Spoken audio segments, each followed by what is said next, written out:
All right, everybody, welcome back into cherry picking today's video. Fantasy Hockey Must Add Week 15. We're getting closer and closer to the playoffs. The All-Star break is coming up, so really starting to get a little bit creative, I guess, with these Must Add videos in terms of players we haven't talked about, players that are getting kind of new opportunities here and there. But looking at this week, there are a ton of teams that play 4 games. We're looking at Anaheim, Colorado, Dallas, Los Angeles, Minnesota, Montreal, both the New York Rangers and Islanders, the Ottawa Senators, New Jersey Devils, Philadelphia Flyers, Seattle Kraken, and the Toronto Maple Leafs.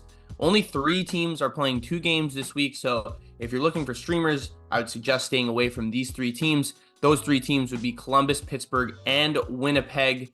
We've got 6 players to add this week. Let's get into the video. Okay, so the first guy we're going to be adding this week is Rickard Rakell on the Pittsburgh Penguins, playing on the right wing. Now back on the first line with Guentzel and Sidney Crosby. He only plays 2 games this week, but this is more of a longevity ad and probably the best longevity ad of the week, considering he is still 45% rostered. So still available in those 10 to 12-man leagues. If you're lucky, maybe even 14-man leagues. Maybe some people have forgotten about him, considering, he was out for about a month at the end of November and the beginning of December. Now has been playing since about December 19th. Really didn't get anything going before the end of 2023, but since the start of the 2024 year, he's been fantastic. Playing with Crosby again, he has 3 goals and 5 points in 5 games played this month, and he also has 10 points in his last 10 games played as well. So it really depends where you're looking for this Penguins team, because at one point it was Brian Rust on that first line with Crosby and Guentzel, and he was having a great time, was in one of our must-add videos as well. But now we're seeing Rakell back on that first line, and if you're going to be playing with Sidney Crosby, especially this season, and Jake Guentzel, you're going to be getting assists. You're going to be being put in positions to score as well. He's back on that first power play, taking Brian Rust's spot. Brian Rust down to that second line and second power play line as well. So Rickard Rakell, definitely the best longevity ad. If you can still add him in your league, I'd strongly suggest it. All right, so the next guy we're going to be looking to add for this upcoming week is Sean Couturier on the Philadelphia Flyers. Probably the best time you can add Sean Couturier right now. He's 38% rostered, hasn't necessarily been fantasy relevant up until this point, but since the start of January, he's been fantastic. He has a goal and 4 assists to really start the new year. The Flyers have kind of been, not as great at the beginning of January as we saw in the first half of the season, but Couturier has really been one of those players on that top line alongside Travis Konecny and Joel Farabee, who's been able to put on some great performances as of late. Top 5 in expected goals for over the past week and a half in the NHL as well. So that's really encouraging to see that his numbers won't really plateau at this point right now. He's also playing on that first power play and that first penalty kill, and the Flyers play 4 games this week against the Blues. Pretty bad defensive team. Stars and Avalanche, pretty solid there, and then end the week off against the Senators, a team that has been allowing a ton of goals this week. So Sean Couturier, a great streamer and someone that could potentially help you for the rest of the season as well if he continues to produce on that top line for John Tortorella. All right, so the next guy we're going to be adding, the only D I'm suggesting to add this week, is Jamie Drysdale on the Philadelphia Flyers. And at this point, you just want to get a little bit of Jamie Drysdale stock if you can, considering we don't really know where he's going to go for the rest of this season.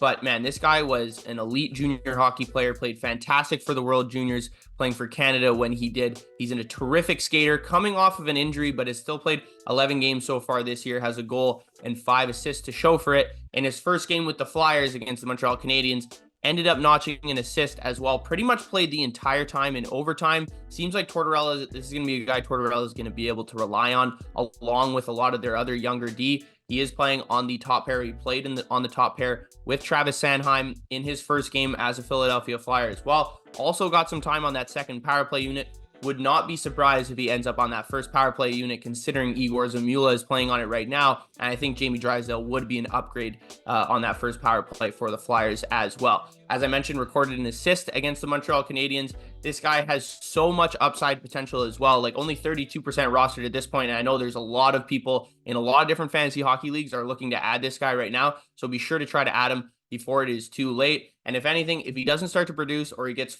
kind of lost in this lineup for the Flyers until the playoffs or the end of this regular season, he could be a good keeper and also a guy that you could just drop, if anything, if you're not a keeper. All right, so the next guy we're going to be adding is on the Calgary Flames. I've talked about this guy before in a must-add, I want to say like 3 or 4 weeks ago, but Yegor Sharangovich on the Calgary Flames, still 28% rostered, has the ability to play the center and left wing position in Yahoo Fantasy Hockey League so far this season. 30 points on the year in 42 games played. Pretty solid considering where he kind of started on this Flames roster at the beginning of the year. He was pretty much getting third line minutes, but has now started to play a lot more on the season, averaging 17 minutes per game on the ice. But since the start of January, he's been the Flames' best player pretty much, alongside probably Blake Coleman, I would say. He's a goal per game with 6 goals and 8 total points in 6 games to start the 2024 year, thanks to a big hat trick against the Arizona Coyotes and then a 2-goal performance against the Ottawa Senators as well. Since the start of January, he's also top 12 in expected goals for. So he's producing in volume, and he's also being able to put the puck in the back of the net. This guy also, like I was saying with Sean Couturier, pretty much plays in every single scenario you want when owning a fantasy hockey player. He plays on the first line, the first power play, and then the second penalty kill unit with Blake Coleman, who leads the NHL in shorthanded goals. Yegor Sharangovich, not that far behind either. 3 shorthanded goals on the season as well. 2 power play goals along with 5 power play points too. So this guy is really producing in all facets of the ice for this Ryan Huska-led Calgary Flames team. One of the better players and one of the biggest surprises, I think, for the Flames so far. So 28% roster, you can add this guy. He's playing on the first line as well. He's definitely a great add. The fact that he's still less than 30% rostered is honestly kind of crazy. All right, so the next guy I'm going to be telling you guys to add on the Anaheim Ducks, I'm surprised I'm telling you guys to add someone that's not named Troy Terry or Ryan Strome or Mason McTavish. Trevor Zegras now on the trade block as well. But it's Adam Henrique. He's very much surprised me over the past month or so. Has the ability to play center and left wing in Yahoo Fantasy Hockey Leagues as well. Just 14% rostered. The biggest thing here is I think he's a great streamer this week if you need either of those positions, because the Ducks play the Panthers, tougher game, but then they play the Capitals and the Sharks. 2 games I think they can definitely score on, and then 2 teams they can definitely score on, and then the New York Rangers as well, who have been relatively inconsistent out. I know they're obviously one of the better teams in the NHL and top of the East, but defensively teams have been able to score and exploit their defensive mishaps here and there. So I don't think that's obviously like a really tough matchup for the Ducks in that sense. But I do like Adam Henrique as a streamer / ad for this week. He's top 25 in expected goals for over the last month in the NHL as well. So creating offense with the best of them at this point. He's on a 3-game point streak right now, playing on that second power play unit, and then also now playing on a line with Ryan Strome and Troy Terry. That first line being, Frank Vetrano, Mason McTavish, and then Alex Killorn as well. But I think the second line has honestly been outperforming them a little bit there. I like Adam Henrique. He's obviously not a star-studded name out there, but a guy that can really do it all. And the fact that he's been able to produce with 21 points on the season, I think he could be a good streamer considering how shit the matchups are for the Ducks this week. All right, so now we get into the last 2 players, both less than 10% rostered. So guys, if you're in those 16 to 18 man leagues, this is where really you can make your bread and butter. And I'm going to be telling you guys to add 2 centers. The first one, Yanni Gourde on the Seattle Kraken. This is really surprising to me, just seeing how the Seattle team has been able to play recently. Obviously off the back of Joey Daccord, who's been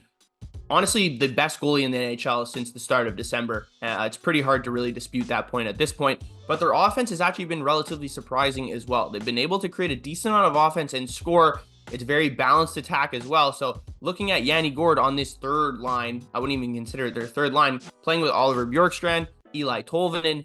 He has honestly only 16 points on the season in 41 games played. But looking at it more recently, he's been an absolutely new player in the month of January. 3 goals in 4 games played with a total of 14 shots. He's had at least 3 shots in every single one of those games since the start of January as well.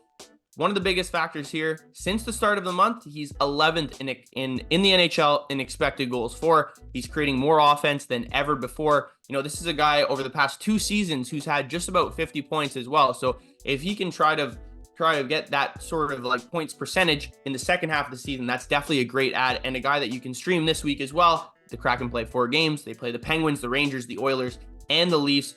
And one of the other great things in Bangers leagues, he is also just as useful. Top 50 in faceoffs won this year and top 50 in hits amongst forwards. So he has 60 hits on the season. That's a very solid number. His shot total starting to increase as well.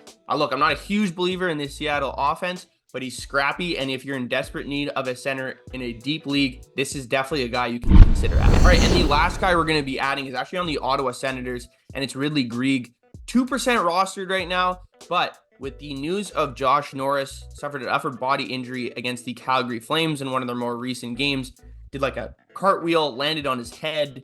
Brady Tkachuk was calling for the training staff or the medical staff to come over and help him. Didn't look like it was really that like horrible, considering he was able to skate off on his own ability, but he was out in that Sabres game, which meant Ridley Greig played on that first line with Brady Tkachuk and Claude Giroux. The Sens play 4 games this week against the Avalanche, the Canadiens, Jets, and Flyers. But with Josh Norris sideline, we've seen this guy go through so much injury trouble over the past 2 seasons, really. He could be out for at least a week here. And Greig has been able to play pretty well over his last 2 games when he's been getting a little bit more minutes. He's averaging 14 minutes on the season. You could see there on the screen.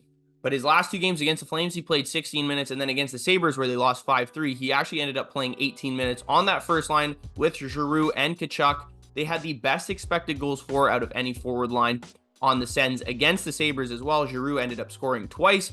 Greig has 3 points in his last 2 games as well, all those being assists. But still, if he's getting assists playing on that first line, he's 2% roster. That's an incredible amount of value if he can hold that as well. He's also now on the power play line too. So on that second power play unit, kind of filling in for Josh Norris as well.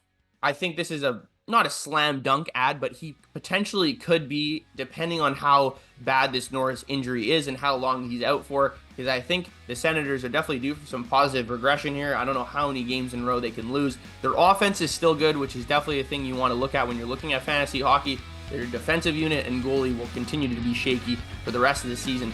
But if Greig can stay on that first line at 2% roster, you're getting a tremendous amount of value. All right, guys, thank you for tuning in. Let me know what you thought of the Fantasy Hockey Must-Add Week 15. Let me know in the comments if there's any players that I missed, if there's any players you want me to talk about in these next Must-Add or Must-Drop or Fantasy Hockey mailbags. I'm here to answer all your guys' questions. Be sure to like and subscribe, and I'll see you guys in the next video.